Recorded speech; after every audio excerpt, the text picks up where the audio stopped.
Aqui estou com dois profissionais, Elias, de Segurança do Trabalho, o Dr. Paulo Trindade, da Medicina do Trabalho, para falar diretamente sobre a obrigatoriedade do SST e do E-Social para as instituições religiosas. O que muda? Qual é a obrigatoriedade? A igreja ela tem obrigatoriedade de se adequar? Existe algo que a igreja não precisa fazer e o que ela precisa se adequar? Eu gostaria de que Elias discorresse qual é a obrigatoriedade das instituições religiosas. Ela entra em que qualidade em relação aos eventos do E-Social, o que envolve o ministro do religioso, o líder religioso, frente a essa responsabilidade com a Receita Federal e com outros órgãos, porque envolve também o Ministério do Trabalho, não é isso?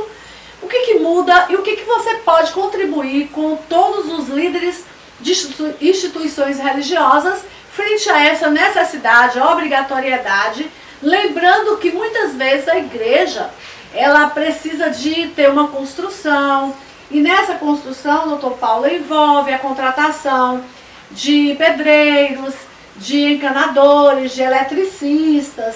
Então, assim, como é que fica no âmbito quando a igreja precisa fazer contratações diferenciadas por uma necessidade que ela venha a ter?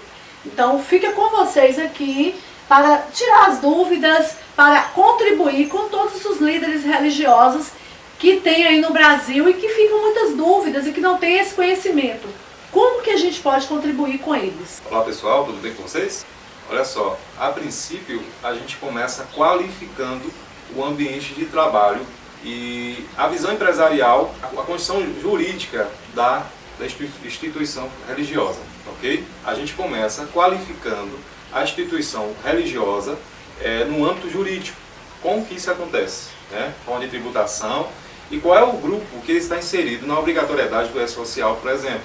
Então, assim, através do CNPJ, ali atrelado àquela instituição, a gente tem um grau de risco que é previsto através do CNAE lá na NR4. A partir desse momento eu começo a qualificar esse ambiente de trabalho. É importante a Josana trazer essa discussão, porque às vezes há uma impressão que ali não há um trabalho, não há um meio laboral qualificado, e sim, há sim. Para você que achou que não, há sim. Inclusive, quem participa do operacional dessa instituição, ele é contratado, ele tem um contrato formalizado CLTista, como qualquer outra empresa. Então, o gestor dessa instituição, ele se apresenta então nessa condição como um empregador, ok? Então ele está qualificado como empregador. Então por essa qualificação, todas as pessoas que após a contratação lhe é advindo dessa contratação, está dentro da condição da CLT, ok? O que é CBO?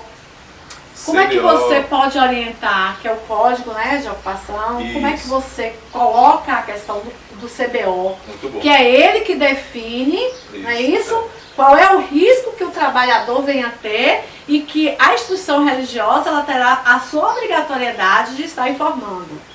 Exatamente, isso é muito importante também. Porque assim, olha, inclusive há outras situações que eu gostaria de colocar aqui, mas a princípio respondendo a pergunta de Josana, a gente vai falar sobre o CBO. O que é o CBO? Código Brasileiro Ocupacional. E ele vai falar sobre a descrição da atividade. O CBO geralmente tem uma informação bem ampla de uma determinada atividade. Isso aí pode ser algo que venha trazer no futuro a condição de processo trabalhista ou até previdenciário. Porém, eu vou me ater só à informação que ela me solicitou, que é a caracterização do CBO, Então, dentro da instituição religiosa, nós temos CLTistas que está inserido dentro de uma condição de um CBO. Ele está limitado, é como se ele tivesse uma função e horário para exercer aquela atividade. E essa atividade é regida, está lá descrita no CBO, ok? Inclusive, pessoal, para quem acha que o LTCAT ele é um corpo de documento, inserido com várias informações qualitativas. Termo técnico. Isso. O que é LTCAT? Laudo técnico das condições do ambiente de trabalho. LTCAT, ele traz informações quantitativas, ok? Então, quando eu pego o CBO de uma atividade, eu analiso ele, vejo quais são as atividades que ele executa no trabalho, no ambiente, inclusive há situações e às vezes a empresa fecha o serviço, por exemplo, né, saúde ocupacional, e ele não vai no ambiente para fazer uma entrevista e fazer mesmo um pente fino no qual é o ambiente que ele está inserido. Às vezes tem uma questão de uma escada, que é um risco de acidente do trabalho, né, risco de queda. Às vezes é uma condição ergonômica com as cadeiras, enfim. Mas também nós temos lá agentes químicos e biológicos, coisas que a gente nem sempre nos atentamos para isso. Então, quando eu pego, eu solicito o CBO, né, para a construção, elaboração de um LTCAT, eu preciso ir no ambiente de trabalho, que é nesse momento que eu vou saber se de fato ele está fazendo o que está lá na carteira dele, o CBO, e jogar isso no LTCAT. Por que eu faço isso? Vamos lá. Se eu tenho uma condição de serviços gerais, pergunta dona Josana, existe CBO para serviços gerais? Não, não existe. Por isso está levando até muitos advogados a descobrir isso aí, né, os advogados bem intencionados, descobrir isso aí, está levando isso para os trabalhadores de forma chula, de forma bem, como é que eu vou dizer, prostituída.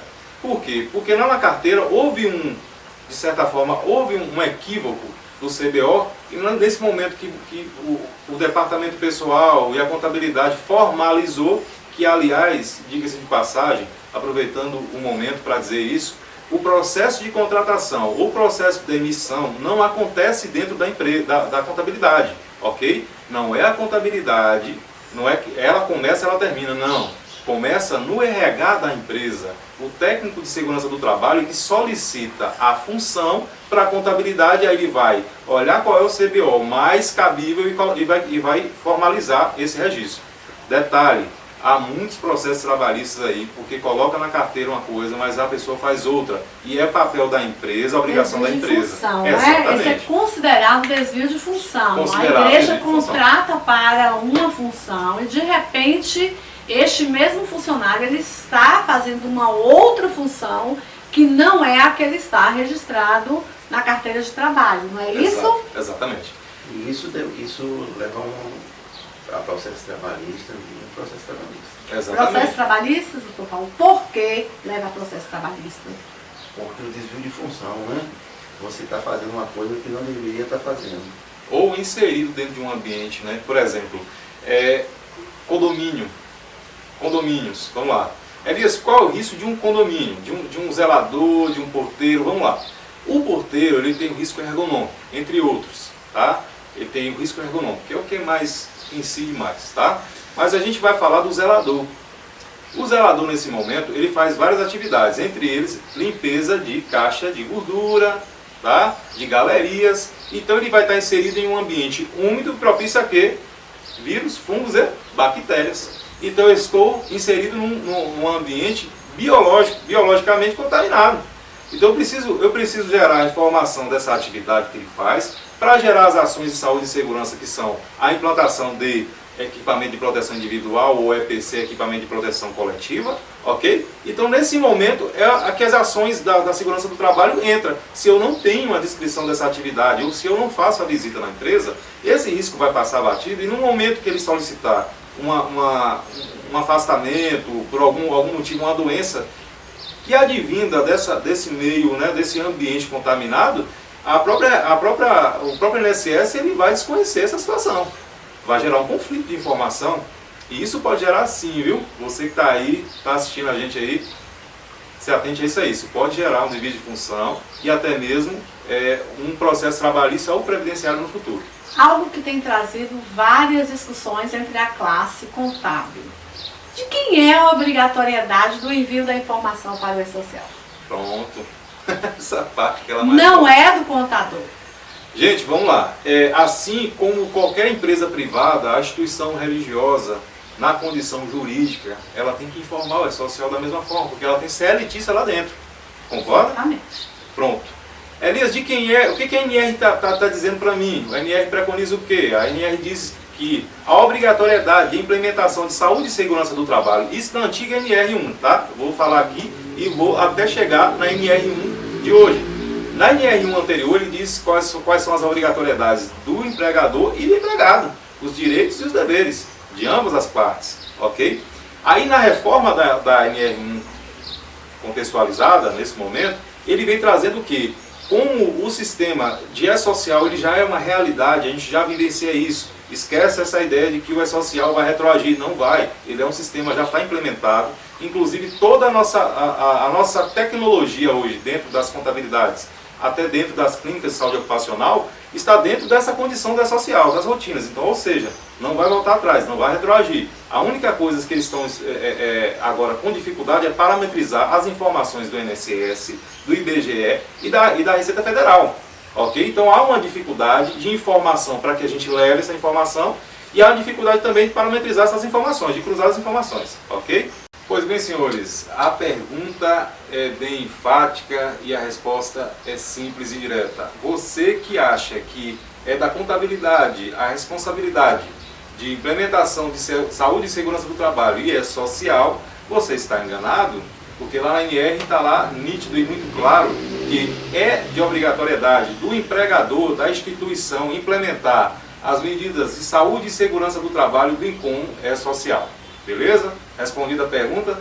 Então vamos aqui explanar sobre outras coisas que é pertinente ao ambiente laboral da instituição religiosa, ok? Que é a mesma coisa, não muda nada para a gente da área de saúde ocupacional. Porém, talvez isso vai mudar de repente a visão que vocês vão ter agora a partir desse momento, ok? Um detalhe, o líder religioso, ele não tem profissão regulamentada. Ele é um contribuinte individual. Mas tem a obrigatoriedade, na DCTF Web não vai a informação. Mas no E-Social existe um campo específico, certo? Que a gente informa a prebenda do pastor. Consequentemente, vai ele como contribuinte individual, ele contribui com o INSS. Se eu como médico, como pastor, ele não tem profissão regulamentada, mas o pastor também adoece.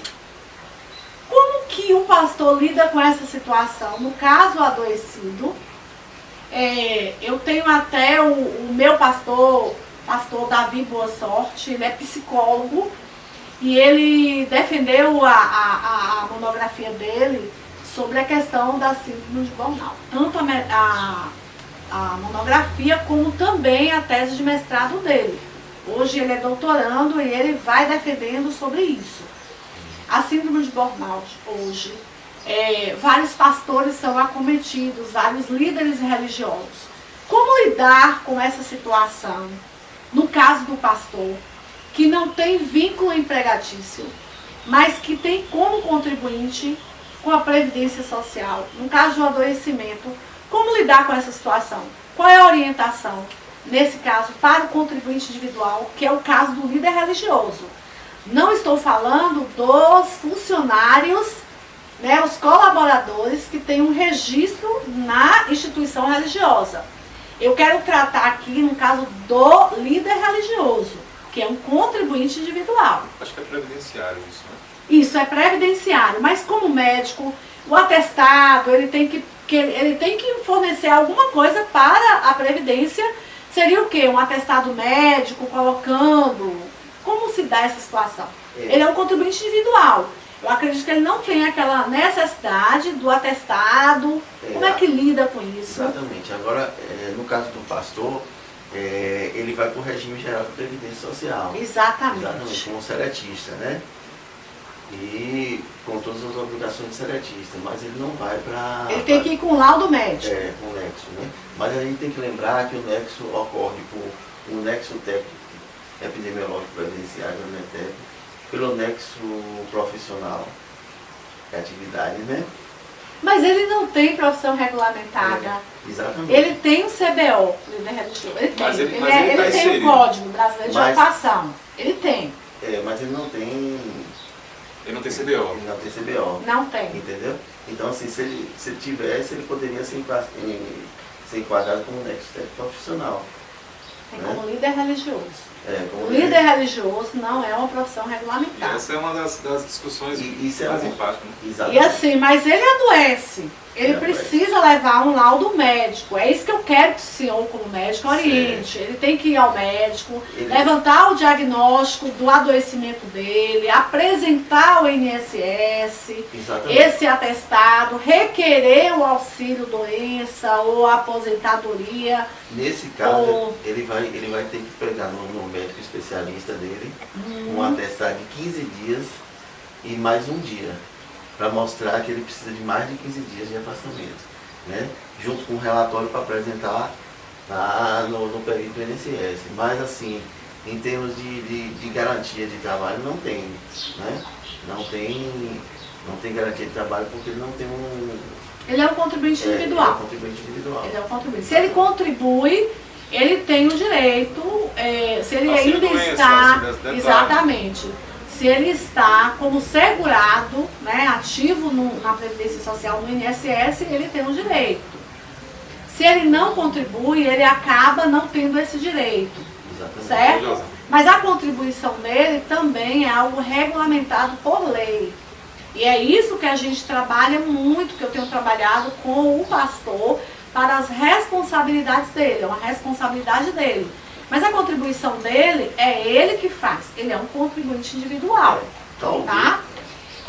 No caso do empregado da igreja, do funcionário da igreja, aí é que eu gostaria também que você, como médico, orientasse ao líder religioso como lidar no caso de um adoecimento de um colaborador da igreja, do qual ele é o responsável pela organização religiosa. Exatamente. Nesses casos, né, de funcionários da igreja, né, é imprescindível que passe, além do especialista, para o médico do trabalho, para ele caracterizar se é ocupacional ou não.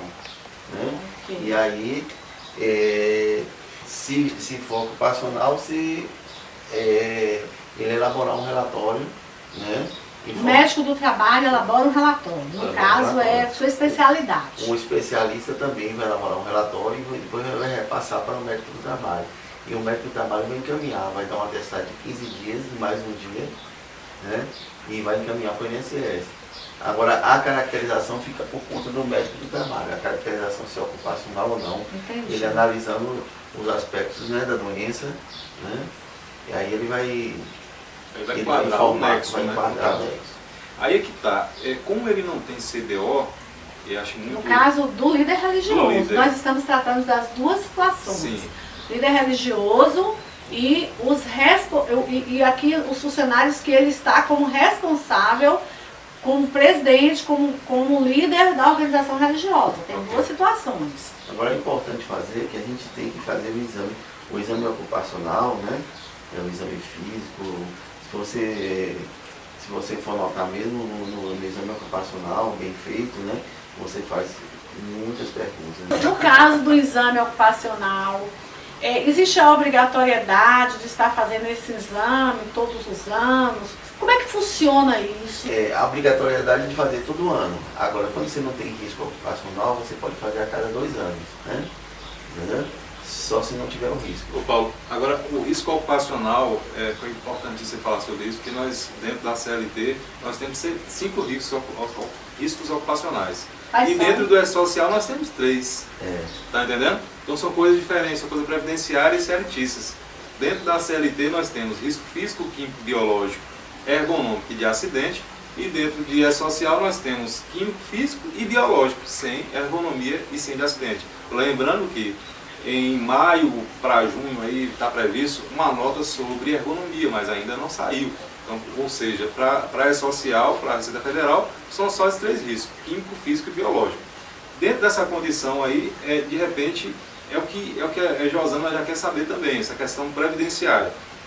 O pastor está qualificado, porque ele é um contribuinte individual. Exatamente. Okay? Então ele está qualificado para o INSS, beleza? Então qual é o segmento, qual é a sequência de informações que precisa ser gerada para poder chegar lá e requerer esse benefício dele? Exatamente. Quando for necessário, tipo assim. Quando for necessário. A questão previdenciária, a gente orienta no trabalho que a gente vem desenvolvendo, como que ele faz o requerimento. Mas assim, existe um protocolo que é médico e que aí é vocês, médicos, que têm que passar essa informação para a gente. No caso do adoecimento do pastor ou do líder religioso, ele tem que estar com toda a documentação comprobatória, que é o laudo médico, do adoecimento dele.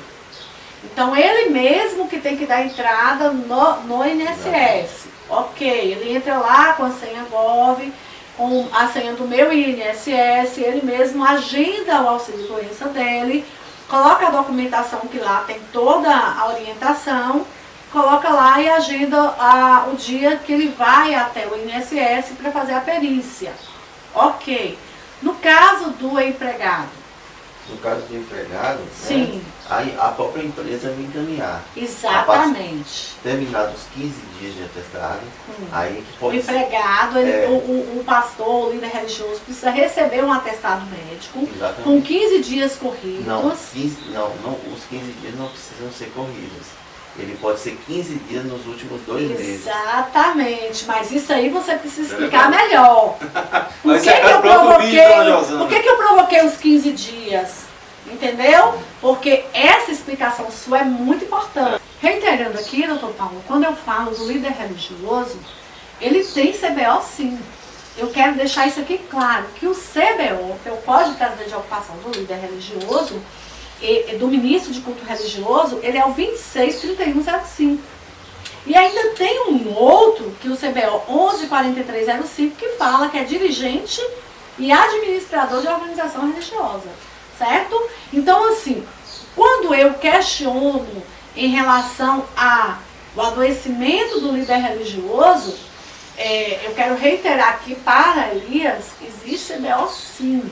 Certo? Agora, não é profissão regulamentada. Líder religioso é missão e não é profissão. Mas ele tem a vida dele regular na contribuição do INSS, tá? Então, o adoecimento dele, ele tem o direito sim, se ele estiver dentro dos padrões que regulamenta a Previdência Social, o direito segurado, ele tem o direito sim de afastamento e garantir o sustento dele. Vinculado, né, à questão do teto do INSS. Isso é um fato. Mas assim, quando você me diz que precisa de um atestado médico de 15 dias, e esse atestado médico, ele não precisa ser direto, ele não pode ser corrido, necessariamente, ele precisa ser dentro de um período de 2 meses, pode ser fatiado. Né? 60 dias, né? Ok, então soma esses 2 atestados, por exemplo, ele dá um de 8 dias, aí ele apresenta mais 3 dias. Exatamente. Aí ele apresenta mais 4 dias, fechando os 15 dias, então a somatória desses atestados dá ele o direito de entrar com a questão do auxílio-doença, né, caso ele precise. Agora, em outro caso, né, quando o pastor achar que a doença não é relacionado ao trabalho, ou o médico também, então você pode fazer a contestação do benefício previdenciário, né? E aí, depois que o INSS emite, né, aquele documento, né, com a decisão de ciência B31 ou B91, se for B91, é porque é doença do trabalho. Então, assim, o líder religioso, se ele for lá, a Previdência, entender que é um adoecimento do trabalho, que é a questão do síndrome de burnout, né? É hoje caracterizado, se ele tiver um laudo. Então, aí, qual é o códigozinho, doutor Paulo? Tem o B31 e B91, isso está colocado no comunicado de decisão. Você vê logo em cima, assim, do lado direito, você vê B31 e B91. B91 é doença relacionada ao trabalho. Então, se você não concordar, ou se o médico não concordar com isso, você pode fazer uma contestação de benefício previdenciário. Aí já é jurídico, né? Administrativo, e caso não aceite, a gente parte para a questão jurídica. Exatamente. Agora sim, essa contestação, ela fica para ser avaliada pode durar até 6 meses, até 1 ano para poder... Entendi. Entendeu? Porque tem poucos médicos de trabalho no INSS. O correto mesmo é que todos os médicos peritos fossem médicos de trabalho no INSS. Mas por causa da legislação, você não tem uma regulamentação em relação à perícia, entendeu? Pode ser qualquer médico. Josana, eu queria até complementar e finalizar, né, essa questão. Ela entra num contexto muito diferente, sabe por quê? Por conta do nexo causal. Né? Aí essa questão do B91 ou B31, ele está dentro do nexo causal, que a gente vai falar posteriormente mais propriamente em outro disso, tá? vídeo, porque é muita informação. Né? Inclusive, essa questão, eu acho que para o segundo CBO que você falou, sobre gestor e administrador, aí eu consigo um nexo causal B91. Tá entendendo? Aí eu consigo um B91. Mas já existe igrejas hoje, instituições religiosas, que não é o pastor presidente que é o responsável na Receita Federal. A igreja, ela contrata um administrador, certo? Para ser o responsável, porque o pastor, ele tem a missão de gerir também a instituição religiosa, quando ele é responsável na Receita Federal, tá? Ele gera, ele assina os cheques, ele que libera, ou ele que tem a liberação juntamente com o tesoureiro, de toda a gestão financeira. Então o pastor, ele é gestor, ele tem a sua responsabilidade frente ao fisco também, mas tem instituições religiosas hoje que já contratam um administrador para esse administrador ter as responsabilidades frente ao fisco, frente a tudo, entendeu, doutor Paulo? Então existe essa diferenciação. Agora eu acredito que talvez seja lícito regulamentar essa composição. Mas não é uma profissão regulamentada. Pastor é missão, não é profissão. Mas resumindo o caso. Entendeu? É o que nós temos. Então a gente tem que trabalhar com o que a gente tem, com a propriedade que a gente tem, tá? Então assim, a igreja não pode registrar o pastor como pastor. Ela não pode. Não existe. Entendeu? É missão, não é profissão. Isso aí você tem que ter, isso como médico do trabalho, na sua cabeça, você pode começar a estudar, porque realmente o pastor, ele merece uma atenção, porque ser pastor, ser padre, ser um líder religioso, não é fácil, entendeu? É estar do lado dos seus liderados, né, dos seus membros, da membresia do contexto religioso, estar presente no caso de velórios, entendeu? Ele também sofre, ele perde. Nessa questão da Covid-19, teve pastores que perderam muitos membros. Então são pessoas que acabam tendo um vínculo, né, afetivo muito grande, porque o líder religioso, ele gera um afeto, tanto ele como a família dele, gera um afeto com as pessoas que eles são liderados. De repente ele perde, entendeu? Então existe também todo esse contexto de amor, de fidelidade, de estar junto, de convivência e de várias outras coisas que ele está ali como líder religioso, é casamento, é na dor, é na tristeza, ele está sempre do lado da família, né, que ele lidera. É uma carga emocional muito grande, né? E o pastor é humano também, o padre também é humano, né? O padre tem uma diferença, né, que tem os votos de pobreza, né? A Igreja Católica tem essa possibilidade. Mas assim, o que eu trago para você, como médico, né, do trabalho, como médico também que pensa essa legislação, como você pensar também na regulamentação, não é regulamentação, é na questão do pastor, entendeu? Como adoecimento de algo uma regulamentação que venha proteger ele dessa situação. Exatamente, mas não tem. Ele não tem profissão, a gente tem que trabalhar como missão, tá? Ponto final. Ponto final. É missão, não é profissão. Não temos o que debater. Nós temos uma legislação e nós estamos vivendo com ela agora. E contra a legislação a gente não tem como nem tá. Mas assim, o pastor, o padre, ele tem a sua obrigatoriedade como pessoa física. Ele não tem nenhuma isenção. A não ser que o recebimento da congrua ou da prebenda dele esteja dentro do limite da tabela do imposto de renda. Se ele percebe uma prebenda, né, que ela está limitada, então ele não tem essa obrigatoriedade. Mas com o INSS ele tem a obrigatoriedade, sim, de um contribuinte individual e 20% daquilo que ele recebe como prebenda, ele tirar do bolso dele e ele está contribuindo com o INSS para ele usufruir dos direitos caso ele precise, tá?